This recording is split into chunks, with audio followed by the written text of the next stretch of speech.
In the address that was brought out by the Prime Minister, what's come out clearly is that there has to be this rule-based order, in the maritime order. And also, when you expand the what he is indicated, it's very clear that the seas are the one which hold the future of civilizations.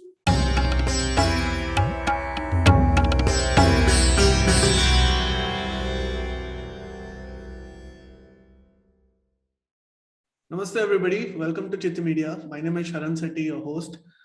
Today we are talking about the maritime geopolitics in India, in the Indian Ocean region. And a lot has happened because we've been covering Afghanistan for a while now, and it does somehow have an indirect effect, especially with Prime Minister Modi chairing the UNSC meeting earlier this week or 1 week ago.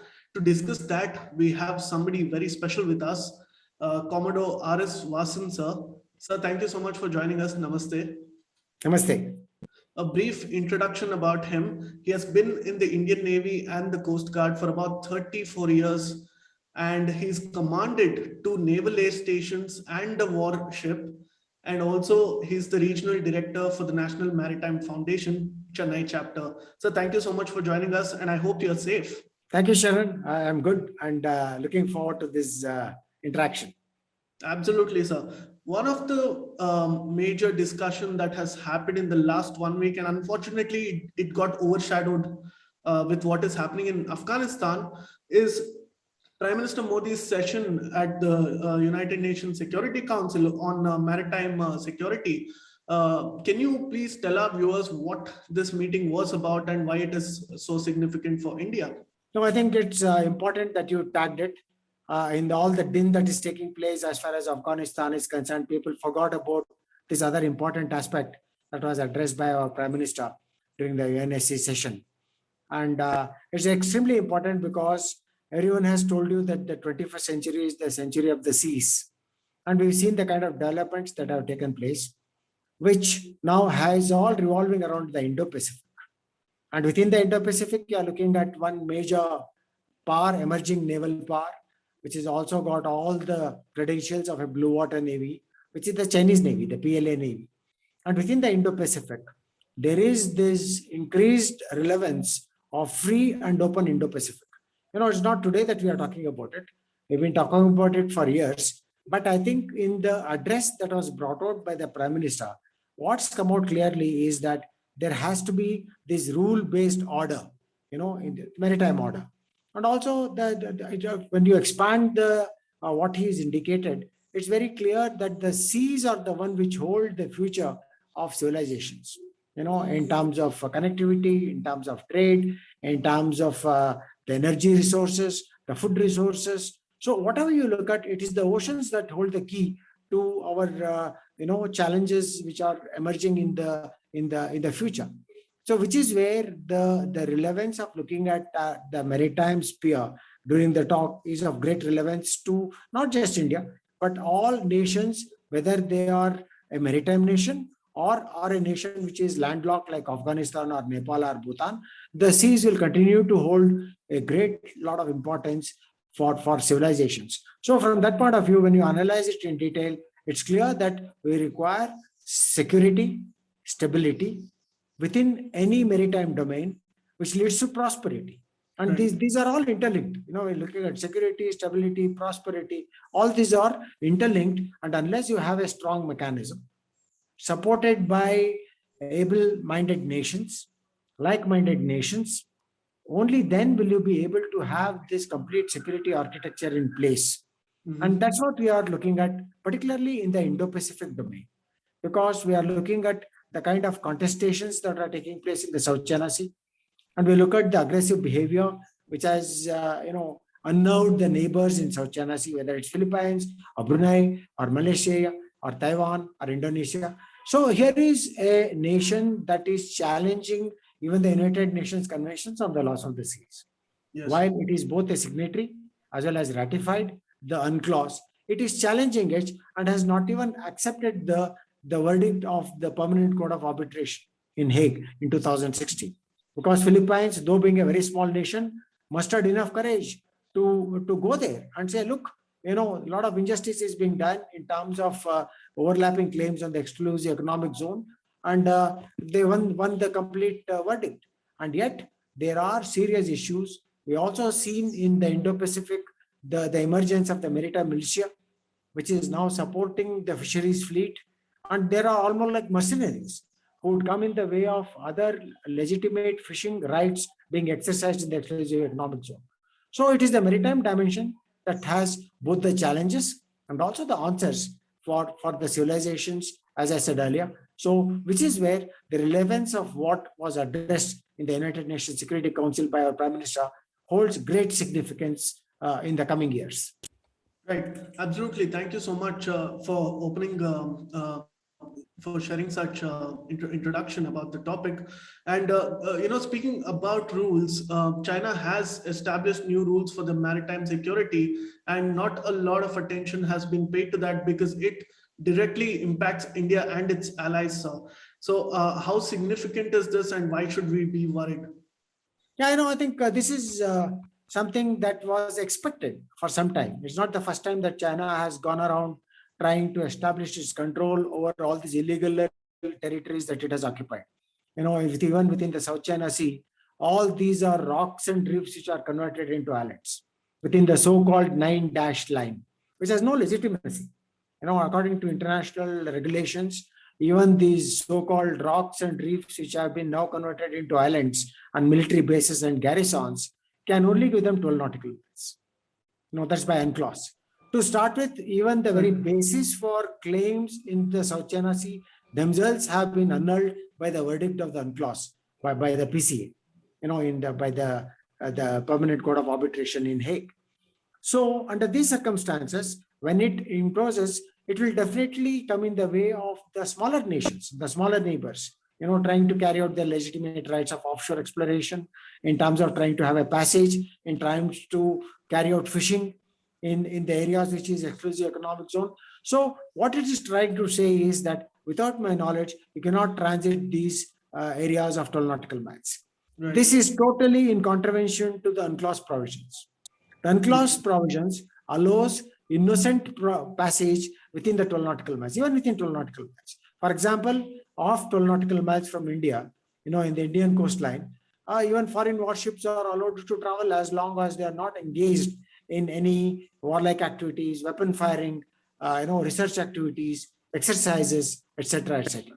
So this is illegal, number one. But however, China is basically trying to put a lot of pressure on its smaller neighbors so that their claims in the exclusive economic zone are legitimized. But I do not see the United States Navy and other nations accepting this. They will continue to carry out. So there would be, the danger is that, when two committed nations are trying to exercise their will, you find that there could be somebody who's trigger happy, and it could lead to an international situation. And China is quite willing to perhaps use force, particularly vis-a-vis the smaller neighbors. But when it comes to the carrier force which is transiting through these areas, I don't think, except for saber rattling, I do not see much happening out as there. India has a great interest here too, because we know that a lot of our trade also passes through East China Sea and South China Sea, and that's reaching up with our look east policy. A lot of these economies are being engaged by India. So the South China Sea and the East China Sea passages become important to us. So innocent passage through the territorial waters, which is allowed by the UNCLOS provisions, should continue to be upheld. So which is where again you must link it up with the address made by Prime Minister Modi to say that we need rule-based order in the Indo-Pacific, and also for that matter in any part of the oceans which is the common heritage of humankind. Absolutely, sir. I mean, we do see the double standard that the Chinese practice, because it's not just that they expect the world to follow their rules, but it's also that they are violating international waters and country sovereignties time and again. And if you look at their activities in the Indian Ocean region itself, it's not a new thing, is it? They've been spying on various countries and on various waters using their own vessels, and they do expect certain rules when it comes to their own territorial waters. Absolutely spot on. So, what is India's renewed approach to maritime security? Because we've been only speaking about Quad for a very long time. Is there anything beyond Quad? What are we doing? No, I've always maintained that we should not look at Quad in terms of what it cannot do. We need to be able to look at what potential it has in terms of being able to apply the right kind of leverages in the area of our interest, which is the Indo-Pacific. No, which is why you saw that Quad was not like a NATO-based alliance. It was not a NATO alliance by any standards, but it is more an alliance of the like-minded who are trying to work together to use the oceans for, like I said, security, stability, and prosperity. How are they trying to do it? They already gone on to the blue economy. They already gone on to vaccine diplomacy. They're also now trying to look at the RSCI, that's the Resilient Supply Chain Initiative. That means these four countries are trying to have an alternate supply chain, because all this while it was monopolized by China. And it's becoming difficult for all other nations to move away from this kind of a bondage that existed because of the cheap products which came in, the cheap labor which was used in China. So they captured the global markets. So now it is becoming a little difficult for people to move away. So they do not want to be caught off guard. They would rather use this as an opportunity which has knocked at your door for giving us a wake-up call. And I feel that we should not just look at Quad, but coming to your first part of the question on what more is being done. Now, what are we doing beyond Quad? That is where we are also trying to engage with our neighbors. The maritime neighborhood is important to us. We have a proper a control center which looks at the maritime domain awareness in Gurugram in close to Delhi, and there we have the international association which is working together for data gathering, for data exchange, for information fusion. They call it the Information Fusion Center. So these are something which are happening already in this place, and they are also trying to have increased the profile of our exercises, not just in Malabar. Malabar is not part of Quad as such. People tend to mix up the two and say that Quad is, because Malabar has been going on for the last 25 years. This is the 25th edition. So while Quad may start looking at other avenues for cooperation, you also have other exercises which are being carried out with almost all the major nations of the world, whether it's France, whether it's Soviet Union, the Russia, or whether it is UAE in the Arabian Sea. So we have excellent cooperative arrangements, and we are carrying out exercises with these people. There's information exchange, which is the basis for establishing that rule-based order that we spoke about earlier. So there is a lot of data that's required there. There's a lot of data exchanges, protocols that need to be established, interoperability. That's again a key factor for these forces to come together. And let's not keep looking at only the Indian Navy or the Russian Navy or the Japanese Navy. We also need to be looking at how we can increase the merchant Navy potential of Indian Navy. In terms of interoperability with merchant Navy, and also the merchant Navy itself. Unfortunately, when you look at the statistics, we have not done too well. In that domain, the total tonnage of India is less than 1%. That's not a good thing to happen for a nation that claims to be a maritime power. Likewise, the seafarers, something like 14% of the total global seafarers come from India, which is a very good thing. But how are you going to leverage this? So these are perhaps areas that we need to look at to increase our, what I always refer to as comprehensive maritime national power, which is not the Navy, it is the Indian Navy, it is the Coast Guard, it is the coastal security groups, it is the merchant Navy, it is the ports, it is the infrastructure, it is the hinterland connectivity, it is the fisheries which is there, which are the constituents of blue economy. So all these have to gel if you have to derive maximum benefit from the maritime domain. It does not come overnight, nor does it come only with the Indian Navy or the maritime security agencies. So this is important for us to reach beyond Quad, look beyond Quad, and integrate it into various schemes that are already ongoing, like the security and growth for all in the region, the Sagar, the Sagar Mala, the inland connectivity which is there, which will provide options to connecting Bengal, providing so there is so much that is happening out there, and it is for us to use this opportunity so that India derives the maximum benefit in this opportunity that is indirectly provided by China, which has virtually made us shed our inhibitions against China, and also our trying to make us look beyond conventional exchanges and alliances. Thank you for that elaborate answer, sir. Now it brings me to my last question. It may be not directly connected, but the geopolitical consequences of what is happening in Afghanistan definitely changes the dynamics of how security dimension in South Asia will work, especially with Sri Lanka and what is happening in northern Sri Lanka, all the activities by the Chinese and even the Pakistanis and the Chinese togetherly trying to take control of the Arabian Sea, and with Iran in the equation, a lot of these dynamics are going to change. So what should India's strategy be? What should we look out for, especially with Afghanistan in the picture? Well, the stated policy as it appears from the statements that have been made by our External Affairs Ministry, External Affairs spokesperson, etc., is that in terms of Afghanistan, we are closely waiting and watching and waiting. So whether this is a good policy or ploy is something only time will tell. But I think it is safe to say that there is a backdoor channel that is already working. There is a certain amount of even official level exchanges with the Taliban. Taliban seems to be interested in keeping everybody happy. That's of course on the face of it. But the true color of the Taliban is not something that we are not aware of. So we have to be guarded in how we deal with Afghanistan. Pakistan seems to be very happy with the development, and they feel that they will be able to needle us, using the Taliban forces and with the alliances with the LTI, ISI, etc. So we have to be extra careful and more guarded in terms of what is happening on our borders. That's become the most important thing in the immediate message. Right. Also, the fact that Iran also has to a certain extent moved away from India, and the Chabahar, our initiatives, have suffered to a certain extent. Yes.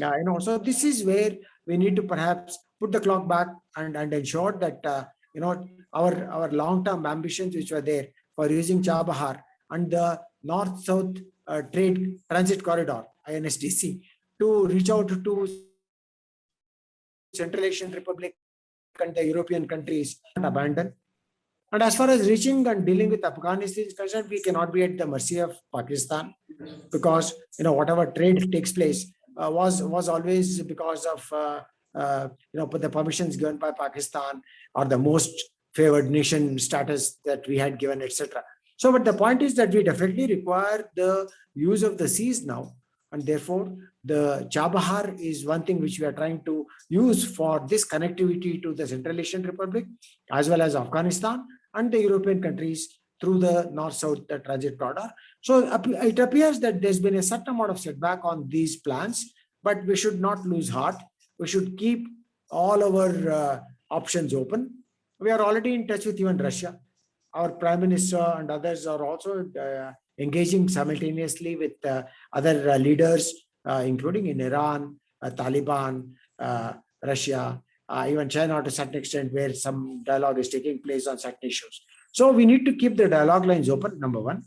Number two, look at what developments are taking place, how it's going to affect our investments. We already made about 3 billion plus investments in Afghanistan. And, Afghanistan themselves the Taliban even have said that we are going to protect these investments of India because it was for the common good. As you know, most of these investments that were made for building dams, for water, for connectivity, that kind of a thing. So the goodwill of even the Afghanistan people, Afghanistan is also on our side. So we need to ensure that we don't unnecessarily worry about a sudden holocaust that is going to descend on us. That's not going to happen. But we need to be careful. We must to be extra vigilant, at least along our LAC and on the borders, and also look for enhanced levels of terrorist activities. Only one point I would like to make over here is that I mentioned initially that Afghanistan, Nepal, Bhutan are landlocked countries. But according to United Nations Convention on the Laws of the Seas, even the landlocked countries are allowed to have access to the sea. So this is where, we had offered this to Nepal long ago, not today. So Nepal, Bhutan and all this, we should take a lead here to provide them that kind of an access to any of our port, where you can say, you come and do your business from here. You can export your items from here, and we'll allow access perhaps free of cost or at a very, very nominal cost. So there are options galore, but we need to keep our powders dry in terms of our preparedness as far as what's happening along the LAC is concerned. On the rest of the thing, it's the wait and watch policy perhaps is relevant and perhaps necessary today. Right. Only time can tell what will happen, especially with Afghanistan. But, you seem to be positive that India can work its way through. So Absolutely. we'll have to wait and watch, and we'll definitely have you on our show again to discuss further developments. So thank you so much. I know it's been a very busy day for you. Thank you so much for taking out your time. Namaste, sir. Thank you. Jai Hind. All the best. Please remember to subscribe to us and switch on the notifications for this channel. For our other social media links, more content, and to support our work, please visit citti.net. Dhanyavad. Namaskar.